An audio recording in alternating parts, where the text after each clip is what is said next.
நான் வந்தா செய்யறேன் எங்களை ஏமாத்தி ஓட்ட வாங்கிக்கிறாங்க. ஆனா ஒருத்தருமே செய்யல இது வரைக்கும். எந்த வசதி இல்லைங்க. தெரு பைப்ல தான் தண்ணி குடிச்சுக்கணும். 15 வீட்டுக்கு 20 வீட்டுக்கு ஒரு பைப் தாங்க போடுறாங்க குடிக்கிறதுக்கு. சொந்தமா எங்களுக்கு எதுவுமே கிடையாதுங்க.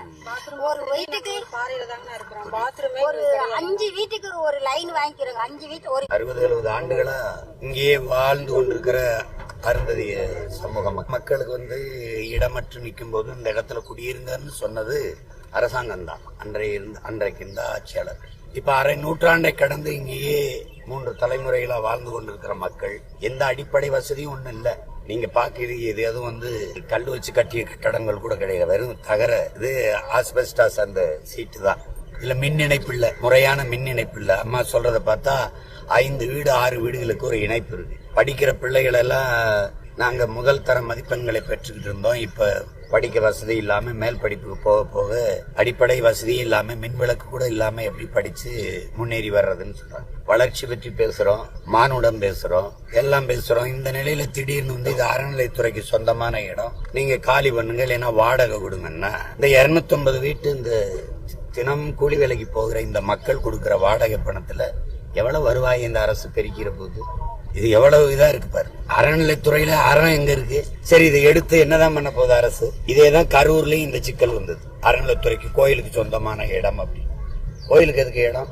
மக்கள் குடியிருக்க இல்லாத இடம் எதுக்கு?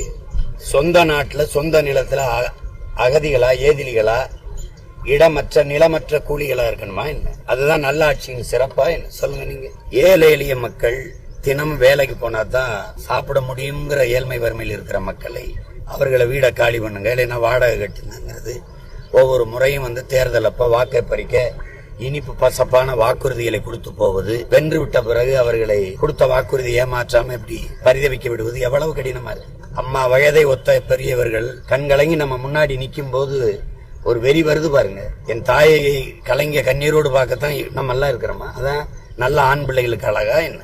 அல்லல் பற்ற ஆற்றாத அழுத கண்ணீர் என்றோ செல்வத்தை தேய்க்கும் படைன்னு வள்ளுவ பெருமகனார் தந்தறிய மறைமொழியில இந்த மாதிரி ஏழை மக்களின் கண்ணீர் எவ்வளவு பெரிய கோட்டையும் சரிச்சு வீழ்த்துங்கிறான். நீங்க அதை பத்தி கவலைப்படுறதில்ல. உலகத்திலே வலிமையான ஆயுதம் ஏழை மக்களின் கண்ணீருங்கிறான். அது உங்க எல்லாருக்கும் என்னை விட நல்லா தெரியும். அதை கவனத்துல வச்சுக்கிட்டு நீங்க அதனால அந்த மக்கள் வாழ்கிற இடத்திலே அவர்கள் வாழ்றதுக்கு வீட்டு மனை உரிமை பட்டா கொடுத்துறது நல்லது. அதுபோக அவர்களுக்கு மின் இணைப்பு கொடுங்க. ஆட்சிக்கு வந்த 3.5 ஆண்டுகளை 3 முறை மின் கட்டணத்தை உயர்த்திருக்கீங்க. இந்த காலகட்டத்தில் இவ்வளவு வளர்ச்சி பற்றி பேசுறீங்க. விடுதலை பெற்று இவ்வளவு பெரிய இது 75 ஆண்டுகளுக்கு மேல கடந்து போகும்போதும் ஒரு மின் இணைப்பு அத்தியாவசிய தேவையா இருக்குது. மின்சாரம் அது இல்லாத ஒரு இன்னும் நம்ம மண்ணில் கிராமங்கள் இருக்கு, வாழ்விட இருக்குன்னா எவ்வளவு ஒரு கேவலம் பாரு. பாதை இருக்க மாட்டேங்குது, கழிவறை இருக்க மாட்டேங்குது. இன்னும் நம்ம அக்கா தங்கச்சிகள் சொல்லும் போது அங்க காட்டுக்குள்ள பாறைகளுக்கு பக்கத்துல போய் ஒதுங்க வேண்டியது இருக்குன்னுங்கும் போது எப்படி இருக்குது இது? அதிகாரமற்ற எளிய மக்கள், அவர்களுக்கென்று குரல் வலை இல்ல, அரசியல் அதிகாரம் இல்ல, பேச யாரும் இல்ல. அதனால இது வெறும் வாக்காளரா பாக்குறீங்க. அவர்களுக்கு வாழ்க்கை இருக்கு, வெறும் ஓட்டா பாக்குறீங்க. அவர்களுக்கு உணர்வு இருக்கு, பசி இருக்கு, உறக்கம் இருக்கு, கனவு இருக்கு, கண்ணீர் இருக்கு, சதை இருக்கு, ரத்தம் இருக்கு, எலும்பு இருக்கு, நரம்பு இருக்கு. அவர்களுக்கு உயிர் இருக்கு, அவர்களுக்கு ஒரு வாழ்க்கை இருக்கு. அதை கவனத்தில் வச்சுக்கிட்டு ஆட்சியாளர்கள் இயங்கணும்.